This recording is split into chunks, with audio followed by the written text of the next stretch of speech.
Welcome back. Whew. How's everybody doing? Okay.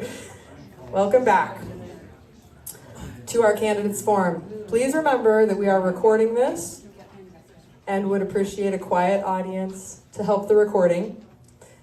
This is what's written on my script. If we have more than 5 questions, we may elect to change the format slightly. We had over 30 questions, just so you guys know. So thank you, audience. You guys had a lot of great questions. Luckily, we were able to group them so that we'll keep going with the same format because we've agreed it's about the right amount of time. We have selected 6 questions from the audience, and we'll resume our format of giving the candidates each 2 minutes to answer the question and 1 minute for a rebuttal before we go on to the next one. At 8:45 p.m., or whenever we finish our questions, it'll be 8:45 because there are a lot of them, we will begin closing comments. The first question is, did you guys pick? Please, that would be great. This is my beautiful timekeeper, Susan, who also helped bring all the questions back. So thank you so much to all Rotarians for this night and all of you guys for showing up and our candidates. All right, first question. Hold on, I have it. You know what, we'll start with this one that I wrote already. Do you think an attorney for the county would stop the influx of lawsuits? Do you think we need more accountability and transparency for existing county employees? Wait, that's 2 questions? That's 2 questions. It's a 2-part question. Welcome to the grouping, and I will pass it to you.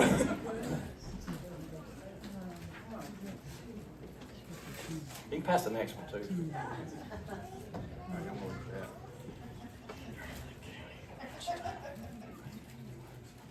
We have an attorney for the county. We have Bailey is a really good attorney for the county. Is an outstanding attorney for the county. She's awesome. But yes, we could do better with our lawsuits. We seem to be addicted to lawsuits, and we are in the middle of a bunch of them. But yes, that would be helpful to have.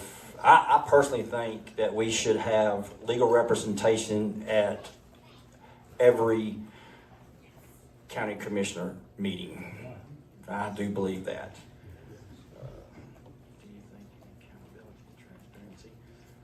I think we do need accountability and transparency for sure. I think one of the problems we have is we have no oversight at our not committees, but our departments, particularly P&Z department, the building department. I think they need to be grouped together. I think we should have a monthly meeting with those guys, especially since we have so much growth going on and so many people that want to come in here and build in our community. We need to have those 2 departments running like a well-oiled machine. And yes, there's some county employees that could be doing a better job at their position, but that's a longer than a 2-minute answer. That's all I got to say about that. So.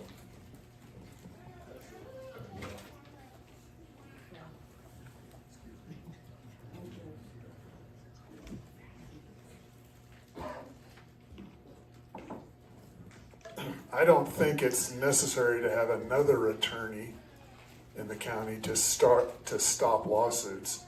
I think that we may need to listen more closely to the counsel that we have and be better prepared so that we don't delve into areas that bring us more lawsuits.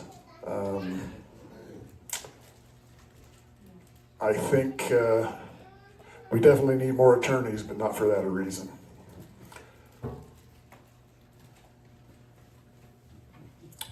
I think accountability, I don't think you can ever have enough accountability and transparency.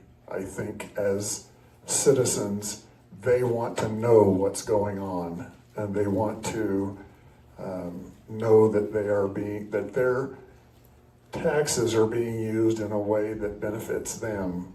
I think it's important that we take care of the basic needs with our budget before we expand into areas that may not be quite as important as public safety, roads, and things like that. That should be our first priority.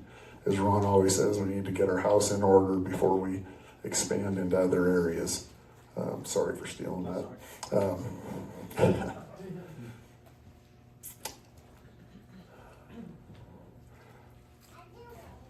I am not on a daily basis with the current county employees, so I'm not sure how to answer that question. But one of the first things I would do as a county commissioner would be meet with each of those employees and hold them to accountability and more transparency. Now, I'm not saying they're all not wonderful, but I do believe that they can do a better job. We all can. Yes, honey, please do be quiet. I just want to take a couple of my seconds to say, if I'm smirking, like, I don't want it to come across like I'm smirking at anything anyone's saying. It's truly like my mom ear is hearing my child giggling over there. Thank you for your patience. It's nice to have my family's support. Yeah, the question, I'm trying to understand the question. We have a county attorney. I'm trying to understand the neutrality of the question with the term influx of lawsuits. There's currently 4 lawsuits facing the Board of County Commissioners. And I only know, we'll hear from the only person at the table who has more information. But as a regular person who has access to public information, there are 4 lawsuits from people who aren't happy with the outcomes of applications that they've put into the Board of County Commissioners.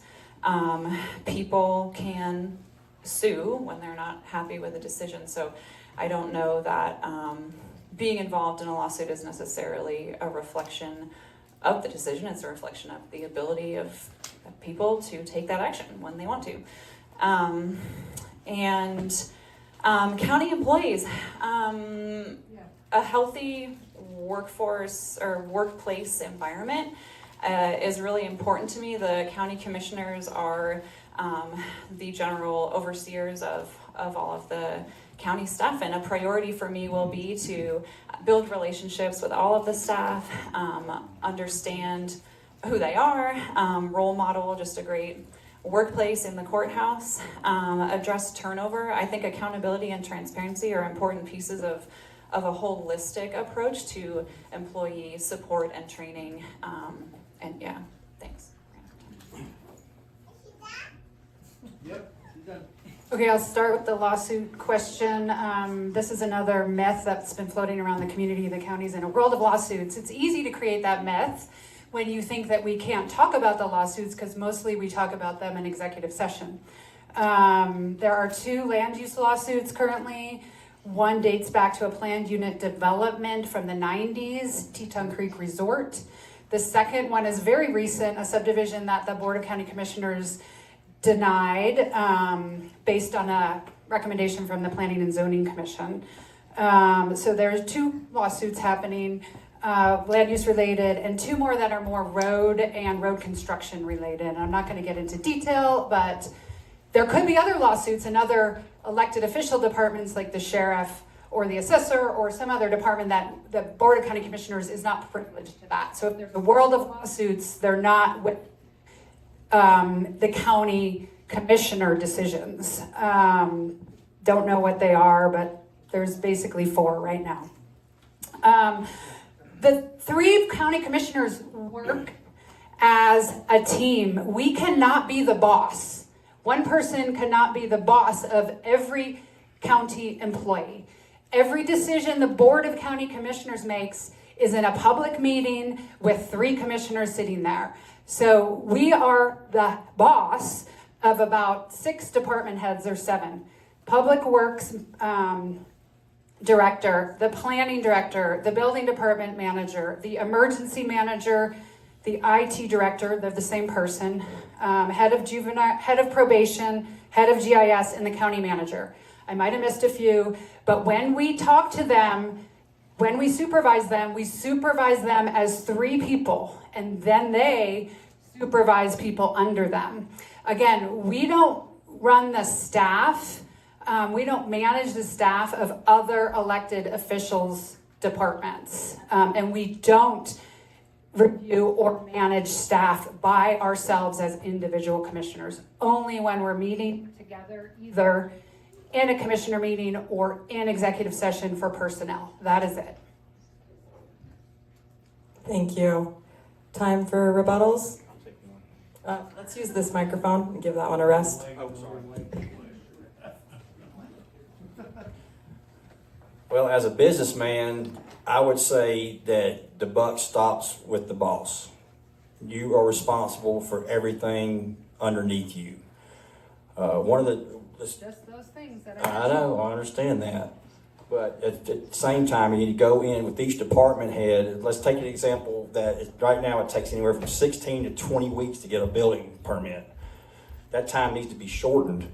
And we need to go in there and sit down with Wendy, the building department, and say, what can we do to help you get rid of this log jam? How can we make your job easier? What tools do you need? What do you have? I mean, what do you don't have that you need? So I do believe that once a month you sit down with the department's head and say, each department head and say, what's going on in your department? Tell us what you need to make your life easier. The second thing about the transparency, I believe that the Board of County Commissioner meetings should be at least at 5 o'clock. Right now they're at 9 in the morning or whenever they are. Working people can't be there. They cannot be there. So we need to have it at a time where the working class can be at these meetings.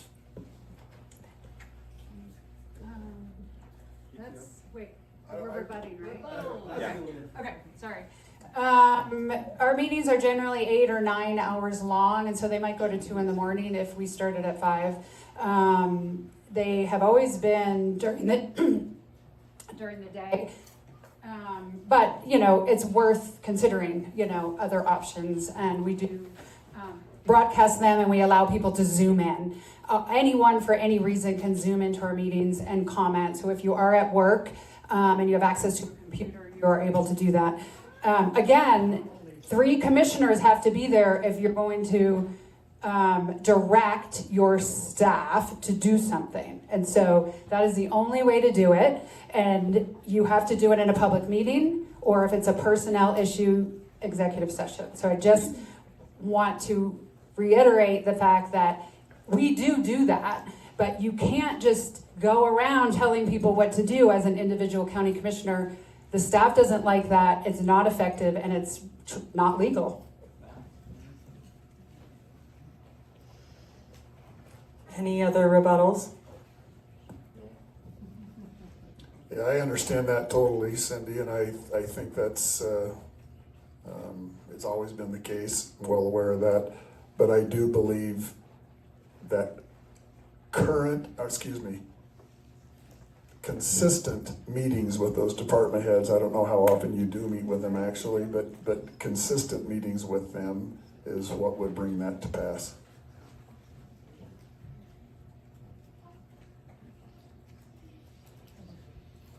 All right, I think we're moving on to the next question. Back to 2 minutes. Thank you so much for timekeeping here. Really appreciate that. All right, next question. Essential workers are having trouble affording housing here. What solution will you offer?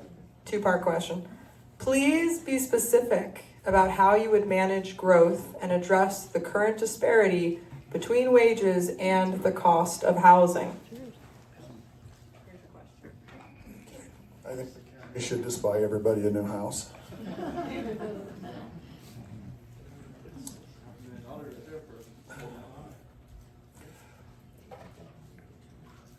I mentioned earlier that a lot of the county employees can't afford to live here, and I know that is a problem. I don't have all the solutions at this point. I'm not privy to all the different things that are going on in the county and all what that is, but I know it's a priority to find out how we can do that. I know it all starts with the budget, and that budget is only so big, and you can't just rob the budget from different areas and move it into different things. It has to come from specific areas. But I think there is a way, as you look at the budget each year, to put a little more effort into, not effort, because I'm sure everyone does that, a little more attention into where we can save, what we can pass on for a couple of years to make sure the county employees can live here. As far as that question in general, we need to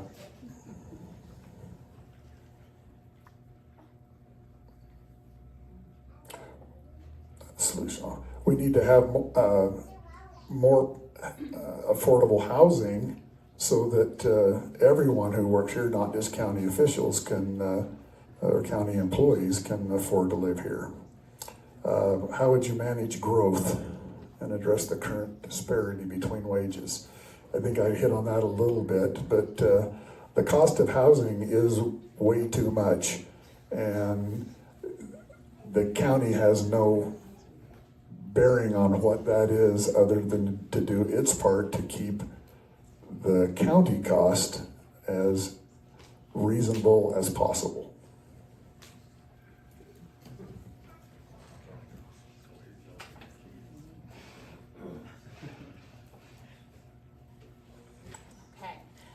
Thanks, great question. Housing is very dear to my heart, and here are some specific solutions. We have a housing authority that was formed jointly by the county and the 3 cities. We go by the name Teton Valley Housing. I say we because I am a current board member and have gotten to see how that all works on the inside. There are several projects that exist today that are serving locals in our community who need homes at an affordable level. And that is really exciting, and we only have more momentum coming. We have some great projects that community members are able to be a part of helping in the pre-design phase and have their voice heard in terms of what they want to see for housing in this community, which is so important. We also have plans that allow us to prioritize where we put housing in the cities, helping protect the rural surroundings so that we're focusing on what people need in town. We also know that we have a range of needs, so that is good news. We have data, we have studies, we know exactly. There's a housing bridge of, okay, these income ranges need this many units, rental and ownership options, and a variety of types of housing, so ranging from not just apartment buildings, but townhomes and other types of neighborhoods that people can actually live in. The unfortunate thing, I could talk for a long time about housing, I'm running out of time, but we sadly don't have as many tools for creating revenue for housing authorities in the state of Idaho as other states, and so we're going to get really creative with how do we put together the funding for each individual project, which goes back to public-private partnerships and great opportunities for collaboration, like I talked about earlier.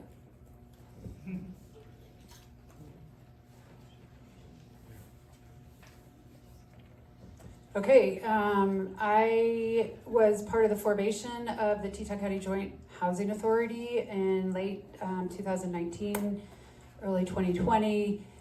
That was in our comprehensive plan from 2012. So again, implementation of the comprehensive plan involved forming a housing authority. I personally raised $500,000 to support the director of the housing authority. It was private philanthropy for 5 years. So that's why we have a director, and that's why they have done so much. Completed a project in Driggs called Depot Square. My mother lives there. It is a fabulous place to live. It's affordable, and she was sort of floating around the county with living with friends until she was able to secure housing there. And she is a county or a local employee. Like I said, she works at Victor Outdoor Seconds. The county donated land for an affordable housing project at the old Road and Bridge site. And we are doing a project there that will have 3 apartment buildings for county employees. So we're partnering with a developer. We used ARPA funds to pay $400,000 to get 3 apartment units for county employees, and we will manage those for employees as needed. So we are making progress. The county also used ARPA funds to buy a piece of land for an affordable housing project, the one that Emma was talking about. It will be a project that will likely have for sale units. So that's what I'm really excited about. It is also in Driggs, and that's the one that's doing a lot of community visioning right now and determining what people need. We really want to create a neighborhood in that location and allow people to purchase homes. So we have done a ton on affordable housing and disparity between wages. We need to up our game with economic development and do more than just promote more tourism. So Teton Regional Economic Coalition is the branch of the economic development for the county, and we're working with them every day on this stuff. Thank you. 2 questions. 2 questions is real hard. Yeah, no worries. I believe that we should incentivize private enterprise to take care of our housing crisis, and we are in a housing crisis. The perfect example of that is the Ross Road project. There are condos. You can get in those condos for $399,000, and if you agree to allow them to long-term lease it, they'll knock it down to $349,000. And that, to me, would be the best way to handle that. I don't think the county or the government should be involved in helping people find housing. I mean, that's a personal thing. We do need to incentivize builders to build more affordable housing. $800,000 house is not an affordable house. $1 million house is not an affordable house, especially for young families that are paying $10,000 a year for childcare alone. And then some of those are having to drive across the pass in order to find work, which puts more pressure on their finances. So if we incentivize private enterprise, they will come up with a solution.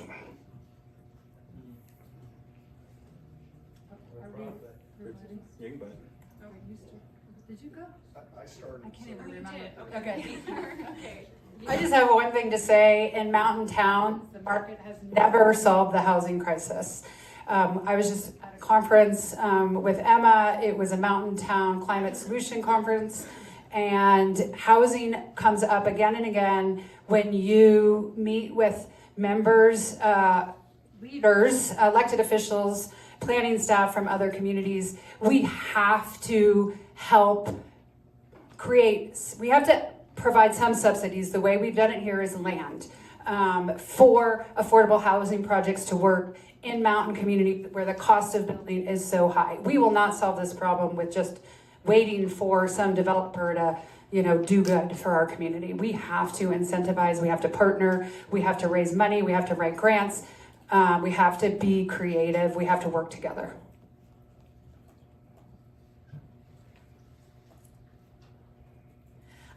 And I would like to add to that as well. I mean, this is one of our bigger political differences in the role of government, and incentivizing developments is a great idea, and that is happening on that Ross project. That developer is getting a density bonus through the city of Driggs to be able to produce more units, and there's currently a project to refine that process. But one of the options for a developer in exchange for a density bonus is to give money to the housing authority, which can then be put back into public projects.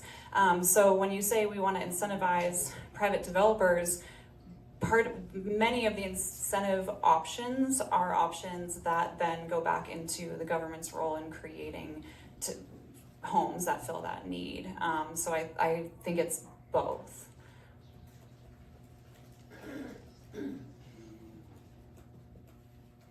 Any other rebuttals? Alrighty. Next question. What will you do to protect the wildlife corridor in light of the proposed Targhee expansion? And where do you stand on this? Is this another combination? To protect As many as we can. in light of the wildlife corridor? What is The wildlife corridor? Just all of the wildlife. I'm so sorry. I'm taking this. Am I the first person? You can start, Mike. Yeah, because you were first. Yeah. Okay. Go. We will see what happens. Time. We'll see what happens. Okay, what will I do to protect wildlife essentially in Teton Valley, and then also talking about a proposed Targhee expansion. Where do I stand on wildlife? We need to protect it. I do support wildlife overlays that are rigorous, science-based, and make sure that we are doing what we can to protect habitat and migration areas for the animals and other creatures that make this valley so incredible. It is one of our biggest natural resources. Going back to the tourism part of our economy, people come here because they want to see wildlife they've never seen before in their lives. It's all interrelated. So we do. I'm sorry, I'm feeling really distracted. And then talking about the proposed Targhee expansion. I think the biggest thing that I want to highlight on that is the disparity between costs and benefits coming back to the community. This community is going to bear the brunt of a lot of the impacts that expansion would have on our county's infrastructure and services that we deliver without getting much back in return. And that's where relationship building and collaboration is going to continue to be really important between the two counties. And we need to make sure that what's happening up there, it will be really hard on our roads, our ability to deal with waste, our ability to deal with emergency services. And we need people who are going to really advocate for our community when it comes to working across with other communities and jurisdictions, trying to make changes that impact everybody.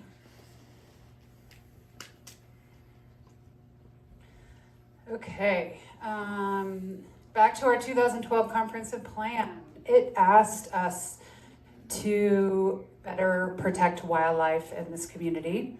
It asked for a more robust wildlife overlay. And what the wildlife overlay does is it highlights the areas that have important wildlife habitat for big game, waterfowl, short-tailed grouse, and fish.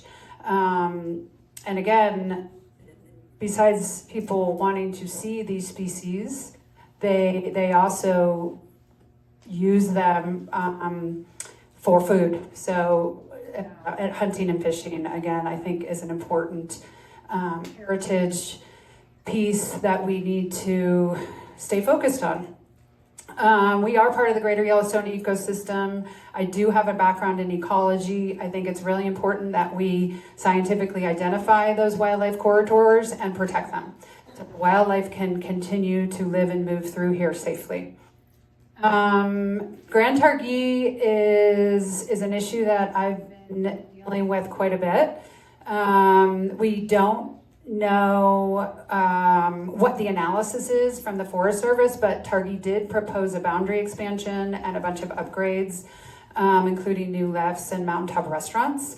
And, ski areas do need to grow, and they do need to change, but they don't necessarily need to expand their boundaries or put in mountaintop restaurants that we're all going to see the lights of from all corners of the valley, including the wilderness area behind Grand Targhee. So there are things that the county will do once the EIS comes out. We will have an education session on what's in it, and we have some people already committed to helping us do that, and we'll help people write comments once we see what's in the analysis and we can respond appropriately. But we need to be very careful about what happens up there because of exactly what Emma said. The cost might outweigh the benefit. Thank you. Definitely agree that we need to protect our wildlife.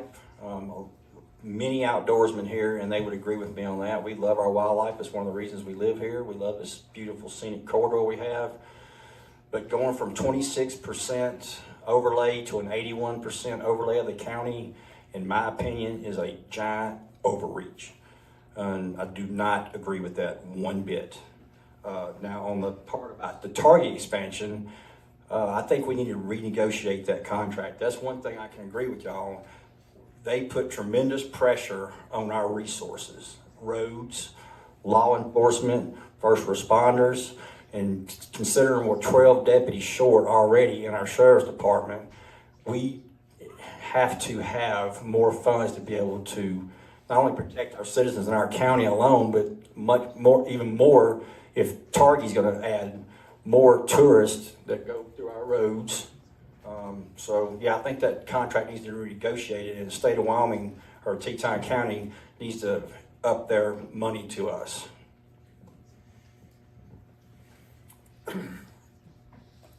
As far as the wildlife overlay, I agree with Ron, and it's kind of been overreached.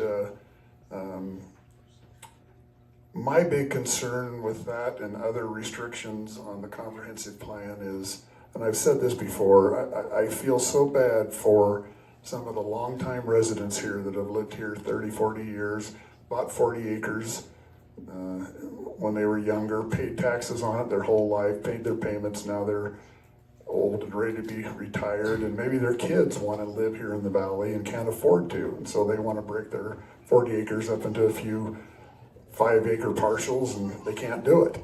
And I don't think that's fair to them. I think we have to look more carefully at where these overlays lie and be a little more judicial in how we allocate, or not allocate, but how we prohibit people from using their land that they've owned for years. As far as the resort, if Cindy doesn't know the answers, I don't know how we're expected to. She's been right in the middle of it. But I do agree that, or I do believe that with the impact that it's going to cost us, there has to be some kind of mitigation between the counties. And I think if we work hard in helping them to understand what we just talked about, the impact of the roads, the public safety and all of that, first responders, that they should somehow foot part of the bill, or maybe we just don't plow the road up to. Just kidding. Anyway, that's my answer. Yeah, I just want to address the wildlife overlay. It's been in place since 2006, and we've lost a lot of wildlife habitat since then.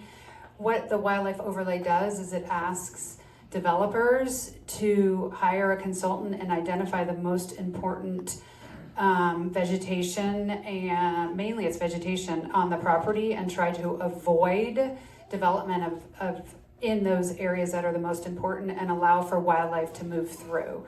And so it doesn't prevent development, and I just want to make that clear. We need to do more for wildlife, and again, the housing issue we differ quite a bit on, and wildlife and natural resource protection as well. It's a top priority for me and will remain that way. We don't have a contract with Teton County, Wyoming. The fire district does, but the county does not.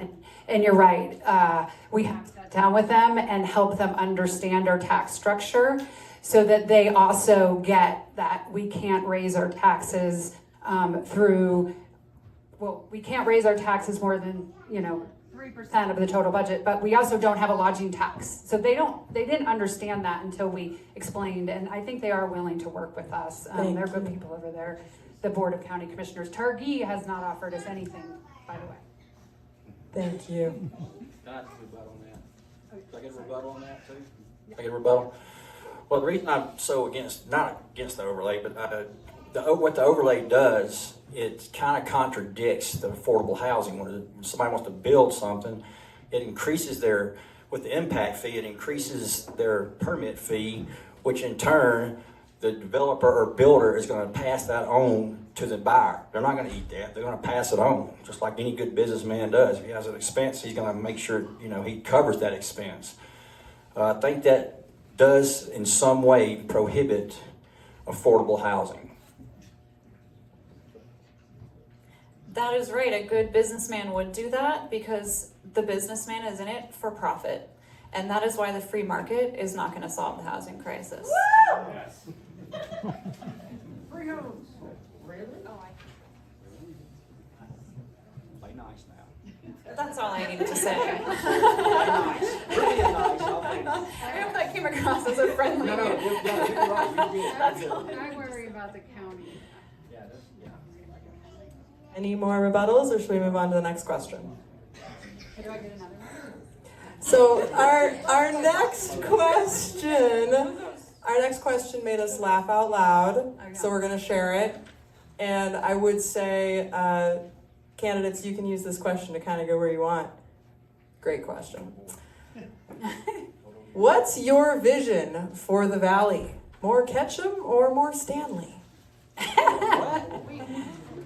Ketchum, Idaho, or Stanley, Idaho? And if you don't know these, just do what you want with these 2 minutes. Okay, neither.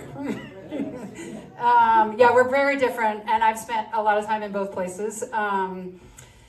I think Teton Valley is more special than either of those places. They have developed in different ways.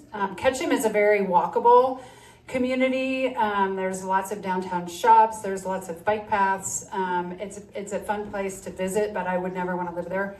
Stanley is very remote, and I kind of love it there, but we got more going for us. They have no agriculture. Part of why I'm here is the farmland and the local food.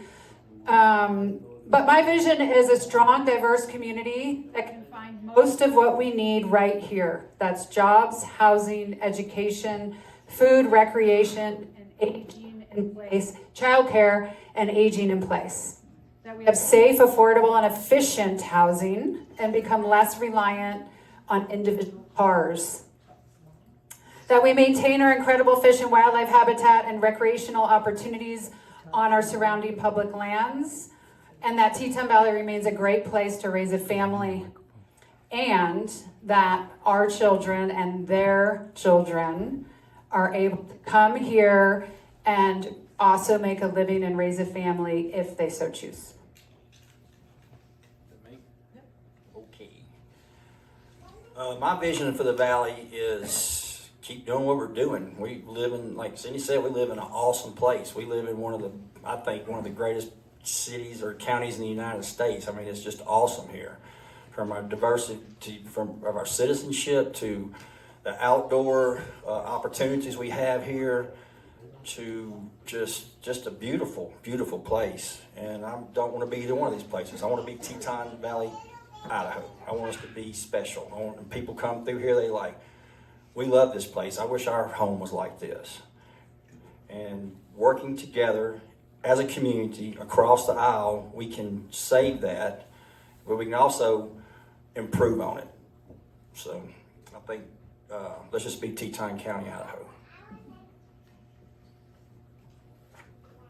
I actually agree with everything Cindy said. I think those are great attributes to have. I think where we disagree is how we want to see that come to pass. I think we have different visions of how we achieve those things, and yet my desire is to achieve every one of them. And so as we look at the future, I think we just need to be, again, I go back to being more helpful to businesses and citizens and helping them to survive and helping them to, and right, we can't give them money. We're not there to make them, to give them money or anything like that, but we need to help them to find places for their employees to live. We need to help them to, with transportation to get to and from. So I think these are all great things, and I would stand for them 100%. I just think we disagree in how we achieve them.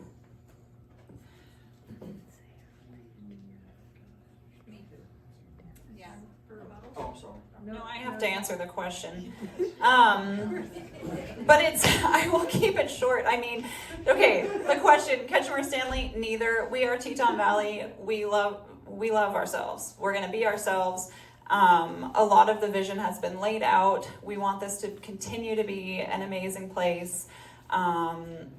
We agree, like we said, we agree on a lot of what the issues are. The approach matters. And I would add, my vision for the Valley is also a place where representation in leadership positions is real and reflective of the community. We have a long way to go. I hope to be someone who is directly representing the firsthand experience of a young family. We talk about young families all the time and the struggles of young people in the Valley. That is me. And I think representation is key. Age is one factor. We have a lot of demographic factors that are not represented in any leadership. And so to take this to a broad vision for Teton Valley, it's not just the board of the county commissioners. It's every board, it's every commission, it's every volunteer position, it's every leadership position in an organization. It needs to reflect our actual community. There are a lot of people who are not in this room, who didn't hear about this event. We have a lot of work to do. And I would just add, and this is not instead of what other people have said. This is in addition to what other people have said. Representation is really important.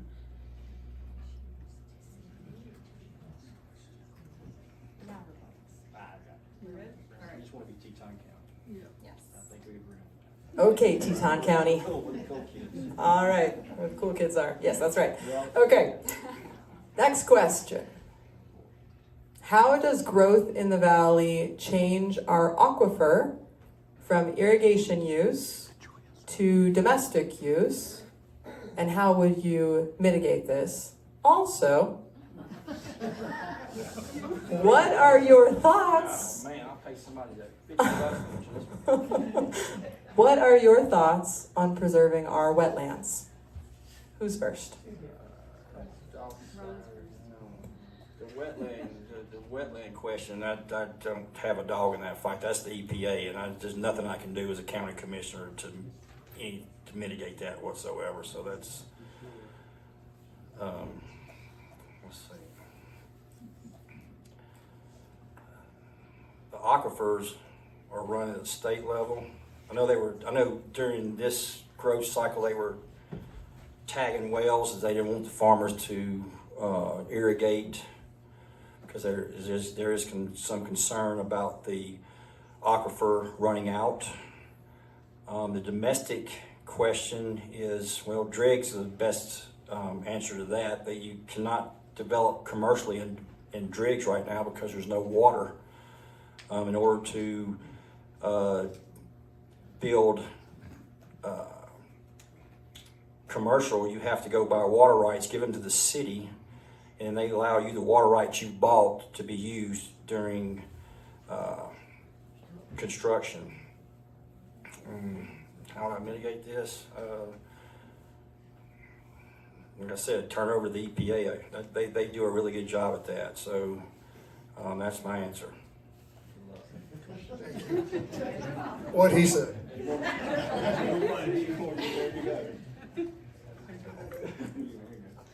I really don't.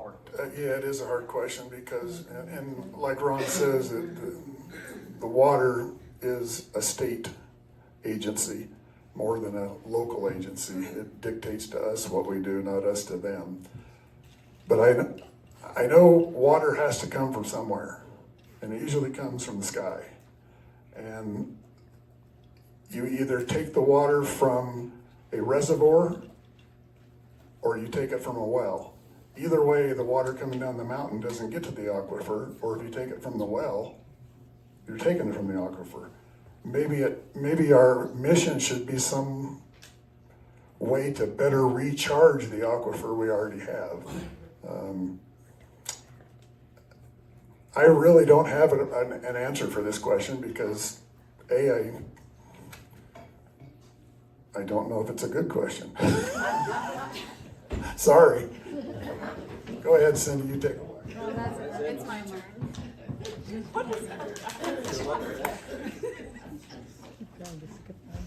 I'm going to repeat the question for the audience's sake and my own. How does growth in the valley change our aquifer from irrigation use to domestic use? And how would you mitigate this? Also, what are your thoughts on preserving our wetlands? Okay, a couple of ideas. The state, unfortunately, does restrict our ability to talk about community versus individual wells and their relative impacts on our water quality and quantity in the valley. That is a state restriction. Perhaps there is something to be done about that by local leaders who are really diligent and informed and willing to forge relationships in Boise and kind of play the long game with conversations about local control and why localities, like our valley, deserve control over some of those decisions. The county can do something about wetlands, which is, again, the natural resource overlay includes a wetland map, and those are protected. And then aquifer recharge is something that's really exciting that's happening in the valley that the Teton Basin Water Users Association has been really active in helping people understand. I attended a meeting a few months ago where they explained that, and there is a steep learning curve to water issues. You can get a PhD in hydrology and everything, but yeah, it's something. Again, I'm just so excited to learn about these things, and that's another great example of the collaboration that's happening here. Is all these different water users, from surface water to groundwater users, irrigators to conservationists, come together to talk about it, and that's the first step. And I think it is cool to see what recharge has done as a technique that's being brought back to, it's an old technique that's being brought back that has had some great effects.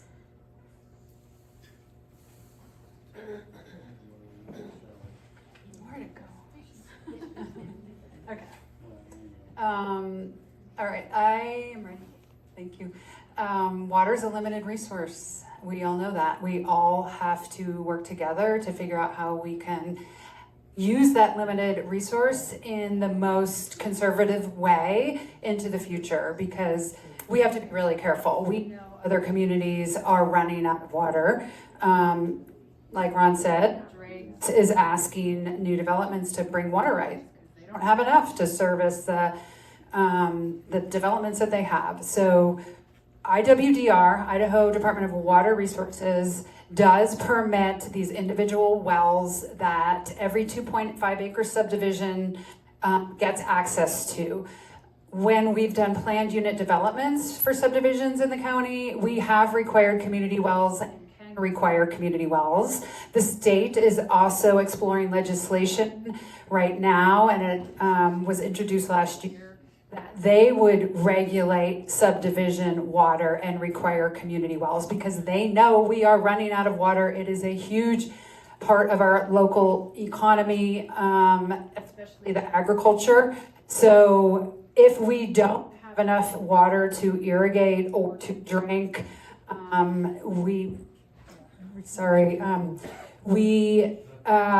we don't have the great Teton County that we are all so in love with. So we have to be very careful. We have to work with IWDR. We have to look at state legislation.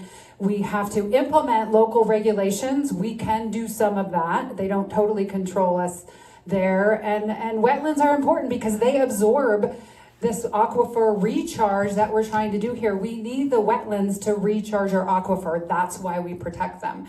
So let's think about the next 20, 30, 50 years. Water will be a very important part of comprehensive planning for the future. Thank you. Are we ready for rebuttals? All right. Please no.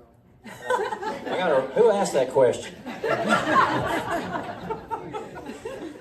Rebut them. I know, right? Where you at? No, I think we're good. I got one. I forgot. There was something I wanted to say. We have awesome nonprofits that the county partners very well with. One is Friends of the Teton River. They do a fabulous job and literally provide us with technical assistance on this stuff. And so does the organization that Emma mentioned, which is the Teton Basin Water Users Association, which is a combination of the cities and the counties and the farmers and FTR and other local nonprofits who also have technical expertise. Henry's Fork Watershed Council has a great scientist who is doing the modeling for our aquifer recharge, and they help us tremendously. So partnerships are critical to solving this problem. The county can't do it alone, and we really thank those nonprofit partners. I do have a rebuttal, seriously. Okay. I mentioned earlier that I would surround myself with really smart people, and the really smart people that would answer that question really good is Will Stubblefield. He's a really smart guy. So that's who I would, if somebody asked me that question, I was on the board, I would call Will and say, Will, I need education on this. He works for Friends of the Teton River.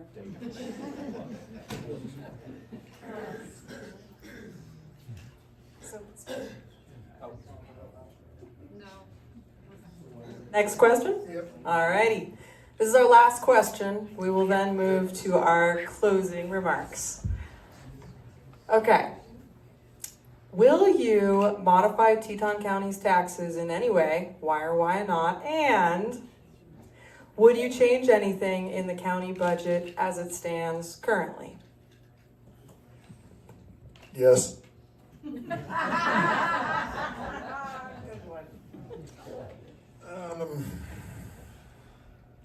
the budget if you want it. I have a copy of it.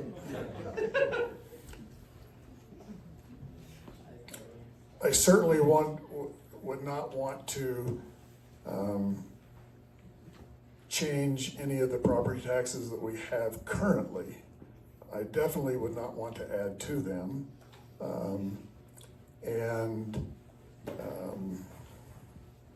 If there's things in the county budget that I would change, it would be find areas where we might be able to reallocate, to save, and to adjust so that we could put more money into some of the basic needs of the county. I just really feel like those basic needs are not getting the attention that they need. And I go back to roads and public safety.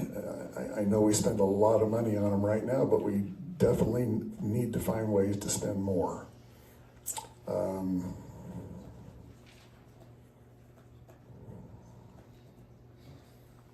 I think that's it. Okay, great question. One of the biggest challenges, as I understand it, in the county budget, which I have read, a copy of it resides on the top of my dresser next to my bed because I'm that person. And I don't have a desk in my house either, so that's why. But I have read it. And what's interesting is that most of the money is tightly earmarked. The commissioners don't have, and Cindy will clarify the details since she's done the job, but as far as I understand, there's not a ton of wiggle room in what a commissioner can actually do to change what money is going where. A lot of it is pretty restricted by policy. So I think, but at the same time, I think that what we spend our money on speaks to our values. And so, rather than speaking to specific changes, which I think would require a lot of experience to speak to, but some things that I really like seeing in there are the fact that the county does partner with so many great nonprofits, and it's a small part of our overall budget, but it's meaningful to say, hey, we want to buy into this. Hey, we want to support what you're doing. This is a critical service that we're not able to provide. And then I think it's important to get really creative with grant opportunities and matching funds that can help us get more out of every dollar that we do have, and work with our philanthropic community to extend what we're able to do with our limited resources.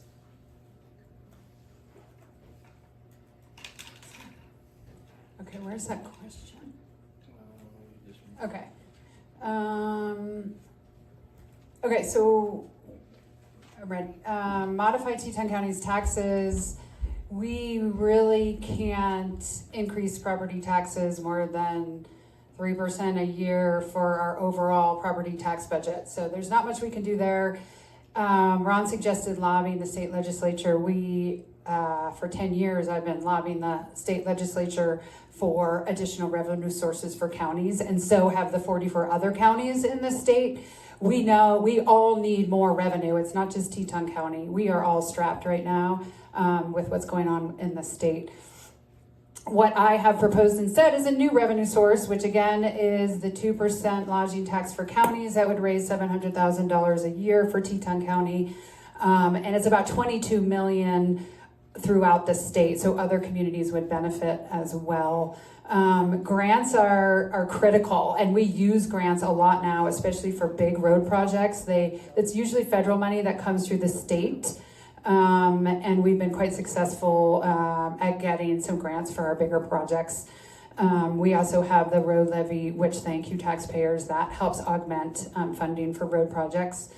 And, you know, our road projects, we can only do so many each summer, and I'm not going to get into a ton of detail, but we are starting to contract out more pieces of the road work that we do, like striping, like chip sealing, like flagging. Those sorts of things we can contract out and get more projects done.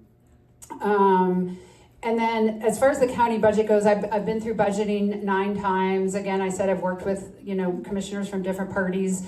It's never really contentious. It's usually us trying to figure out how we're going to pay for everything and who gets to raise their budget 6% this year versus 3%, like the sheriff and the prosecutor, you know, 10% this year, but then we have to keep somebody else flat or maybe even lower the department budget. And it's an exercise that, you know, takes a long time. We have public meetings for budgeting. Everybody's invited. It usually takes like 4 or 5 days to do the initial budget process, like full days. Thank you. For rebuttals, let's trade out the mic. I'm not doing it. He's got to answer. Oh, just take this mic anyway. Okay. Sorry. No worries. The county taxes, I do not believe that we need to raise any more property taxes on our citizens. Like Cindy said, we can't, you know, we only can raise it 3% because of state regulations. And I do again say we need to lobby the state and let them know that y'all wrote this law back in 1990 and things have changed dramatically. We need more revenue. And that's one way to get it. I think the lodging tax is a great idea, personally. As much money as we can get from the tourists that come through our town and put so much pressure on our resources, the river, they put a tremendous amount of pressure on our river. They put a tremendous amount of pressure on our roads. So we need to capture more revenue from the tourists. The budget, we've been over the budget, and the budget is tight. We have a limited amount of money. We all agree with that. One thing we could do is move money around and try to patch holes. But the bottom line is we need more revenue in this county because we have a lot of issues that need to be addressed, and the only way to fix it is have more revenue. Thank you. Okay. You started? All right. Now rebuttals. I did think of one area that I would like to see some money saved on the budget. I am not a big fan of studies. I know we do a lot of them in the county. I think we have enough qualified people to do a lot of our own studies, not all of them, but most of them. And I think that would save hundreds of thousands of dollars that could be reallocated to other places. I don't know why we do the studies. Sometimes I feel like we do them because no one wants to take responsibility. If they have a study, it'd say, well, that's what the study said. And I'm not pointing any fingers that there may not be the case, but I just feel like we spend way too much money on unnecessary studies.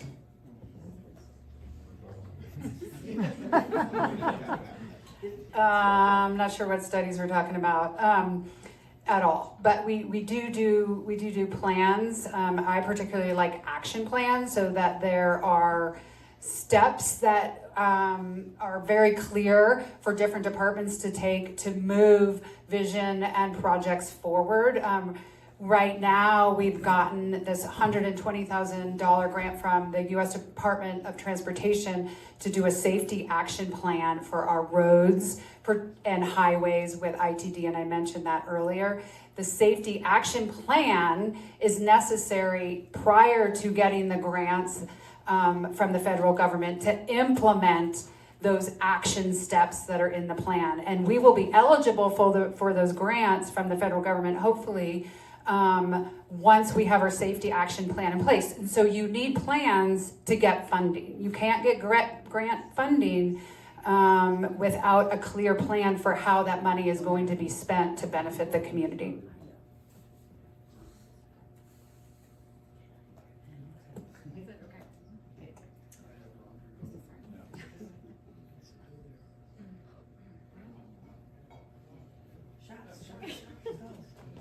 Okay, we are going to go into closing comments. And earlier, if you're wondering how we decided the order, I think it was Cindy had the great idea of 4 numbers and they all got to pick. So anyways, 2 coins flipping didn't work out. That was my math on a Thursday night. I believe we are starting with Brad for closing comments, and you'll have 2 minutes.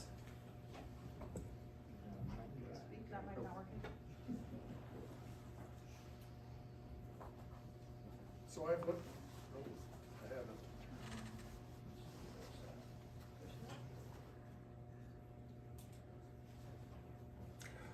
So I've learned tonight that there are questions that I don't have the answers to, and we can't all have the answers to everything. But I can tell you this, is that if I'm elected as a commissioner, as questions come up, I will dig until I find the answers to solve the problems. I don't believe our county is broken, but I do believe it needs a little course deviation, course change in where we're going. And I believe that it needs someone with the 50 years of business experience that I have in order to lead that group. I've worked with many agencies over the year in both civic and business venues. I've dealt with people, with problems, and I feel like I handle those very well. I think we do need to look to the future and not just focus on what's in front of us. We can't push that aside, but I believe we need to look further down the road. Why it's going to me, but I'm going to say this anyway, it's not football. When I was learning to be a pilot, I was having a hard time landing the plane. I wanted it bounce down the runway instead of smoothly. And one day, some instructor says, "Where are you looking?" And I said, "I'm looking where I'm landing." He says, "No." He says, "You got to look down at the end of the runway."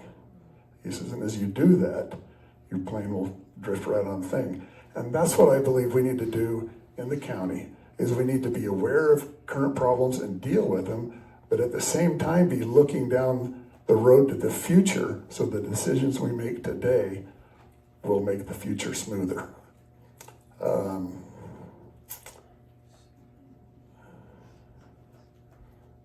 Well, I'm out of time. I think for these reasons, because of my experience, I think I make a great candidate for Teton Commissioner, and I would ask for your vote. Thank you very much.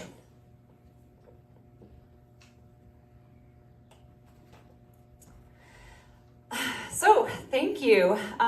Thank you to the organizers, thanks to Rotary Club, everyone who showed up, the other candidates who are putting themselves out there. I hope we've made it clear who we are and what we stand for, and that everyone leaves this place informed and really excited to cast their ballot. For 9 years in this community, and before that, mostly here, I have been a total dork about trying to get people excited to vote. and particularly in my demographic. And I hope to continue to do that as an elected official to inspire people.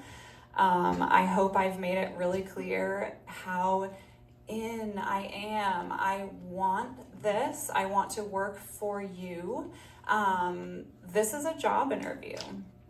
This whole campaign is the longest job interview ever. I am committed. This is really what I want to integrate into my life, is to work for you, collaborate with as many people as want to be at the table. And if you haven't left here with a clear picture, or like I said, for all of the so many people who are not here and are maybe not ready to vote, my information is readily available. I don't think any of us mentioned we have information in the hallway out there. Please take it. My phone number is on there. I am accessible. Truly give me a call. I have passed that card out to many hundreds of people, and no one has called. Be the person to call me. I truly am ready to sit down and talk or talk on the phone. I am excited. Thanks.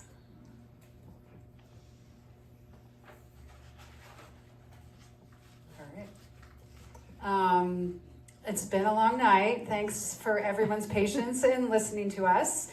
I think we've learned that maybe about 90% of what a county commissioner does is not necessarily political, but it is still very critical and important. And I feel like the values have become clear tonight. I will manage and control growth and address the future of our water supply, our wildlife, our access to public lands. And generally plan for the future of a successful community. I will make sure growth pays for itself. We need to get better at that.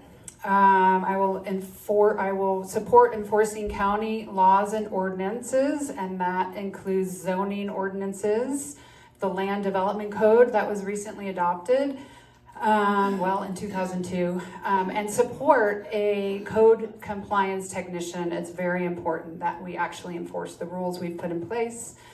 I will protect fish and wildlife habitat, collaborate with the cities to focus development in and near the downtown cores. I will explore alternative forms of transportation and make sure we're building high performance homes that aren't leaking emissions and contributing to our climate crisis, which I do believe we need to face as a community, and sort of stop ignoring the reality of that. We need to develop a community vision for the next 30 years that includes resilience to climate change, and make sure we're ready to adapt, because we adapted this fall. It was quite warm. And we need to keep doing that.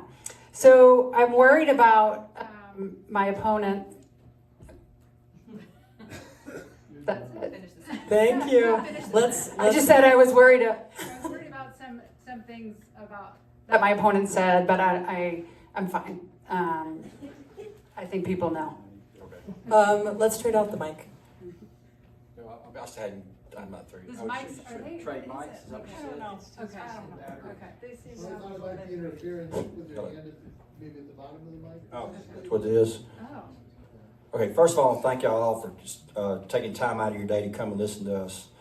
Like Emma said, a job interview. It has been, it takes a lot of time to campaign and get out there and put yourself in front of the people. First thing I want to say is I do want this job. I am very, very passionate about this community, all the citizens community. I think I've shown that through the works that I've done helping this community in a lot of various ways. And I plan on working across the aisle with different leaders of the community to make sure that we can solve the problems of this community. There's been a question asked if I have enough time to do this. Well, what you're passionate about, you find enough time to do. And like I said, I'm very passionate about this. Like my wife says, we get up earlier, work later, and sleep less. So we are going to put our 100% effort into making this work. Next thing is, I'm very accessible. Y'all know all where I'm at. I'm right at the barbecue booth every day. And if you want to have any question, like Emma said, call me. My phone number's out there.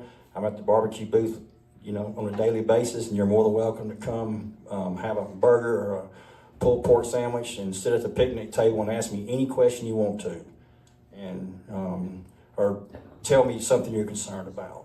But I do want this job, and please vote for me. Again, thank y'all all for coming out tonight. Right.